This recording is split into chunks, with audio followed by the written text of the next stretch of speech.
Hello বন্ধুরা, আরকে কিচেনে সকলকে ওয়েলকাম জানাচ্ছি।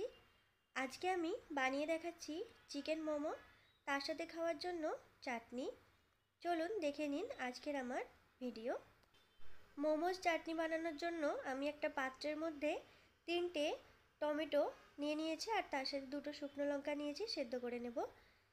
এই বাটি মেপে আমি 1 বাটি ময়দা নিয়েছি, তার মধ্যে দিয়ে দিলাম সামান্য লবণ, 2 চা চামচ দিয়ে দিচ্ছি রিফাইন্ড অয়েল, মিশিয়ে নিচ্ছি হাত দিয়ে। এরপর জল দিয়ে একটা ডো তৈরি করে নিচ্ছি নরম। আটা মেখে নিয়েছি, ঢাকা দিয়ে রেখে দেব। এদিকে টমেটো সেদ্ধ হয়ে গেছে, এর থেকে খোসা আলাদা করে নিচ্ছি। তারপর ঠান্ডা করে মিক্সচারে পেস্ট বানিয়ে নেব। আমি এখানে 300 গ্রাম চিকেন নিয়েছি, আর এরকম ছোট টুকরো করে কেটে নিয়েছি। এখন এর মধ্যে দিয়ে দিচ্ছি 1 চা চামচ কুচানো রসুন, 1 চা চামচ কুচানো আদা, সামান্য কুচানো স্প্রিং অনিয়ন, একটা মিডিয়াম সাইজের কুচানো পেঁয়াজ, স্বাদ মতো লবণ, 1 চামচ সয়া সস, 1 চামচ রিফাইন্ড অয়েল মিশিয়ে নিচ্ছি।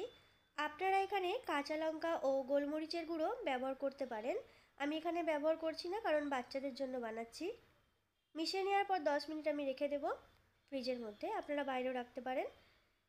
ময়দাটা আমি আরেকবার মথে নিচ্ছি 10 মিনিট পর। এখন এটাকে আমি দুটো ভাগে ভাগ করে নিচ্ছি।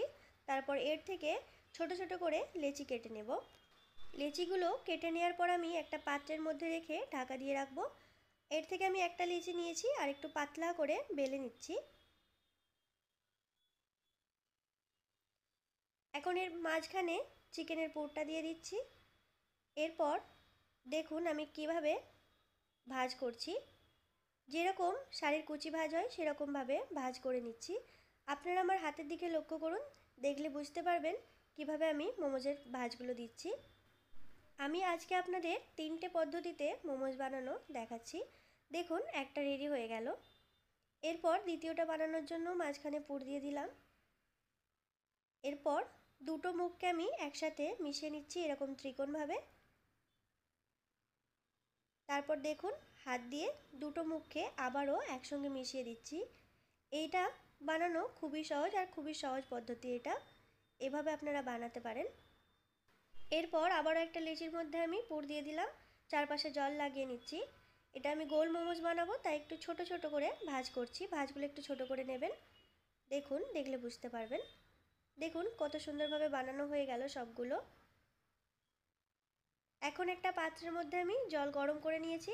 এখন একটা স্ট্যান্ড বসিয়ে দিলাম, তারপর একটা ছিদ্রযুক্ত পাত্র দিয়ে দিলাম। এরপর একে একে মোমোজগুলো দিয়ে দিচ্ছি। এরপর মিডিয়াম ফ্লেমে 10 মিনিট আমি এটা ভাপে রেখে দেব। অপরদিকে একটা প্যান বসিয়ে দিয়েছি, তার মধ্যে দিয়ে দিলাম আবারও রিফাইন্ড অয়েল। তেল গরম হয়ে আসলে দিয়ে দিলাম কুচানো আদা ও কুচানো রসুন 1 চা চামচ করে। ভেজে নিচ্ছি যত একটু গন্ধ চলে যাওয়া পর্যন্ত। ভেজে নেওয়ার পর পেস্ট করে রাখা টমেটোটাও দিয়ে দিলাম, মিশিয়ে নিচ্ছি একবার। এর মধ্যে দিয়ে দিচ্ছি 1 চা চামচ সয়া সস, 1 চা চামচ ভিনিগার, সামান্য লবণ আর সামান্য চিনি দিয়ে মিশিয়ে নিচ্ছি। তাহলেই মোমোজ চাটনি একদম রেডি। চিকেন মোমোজ এখন একদম রেডি। আমার আজকের এই মোমোজ রেসিপি যদি আপনাদের ভালো লেগে থাকে, তাহলে আপনারাও বাড়িতে বানিয়ে দেখবেন। বাড়িতে বানালে কমেন্ট করে জানাবেন খেয়ে আপনাদের কেমন লাগলো। ভিডিওটি ভালো লাগলে প্লিজ একটি লাইক দেবেন।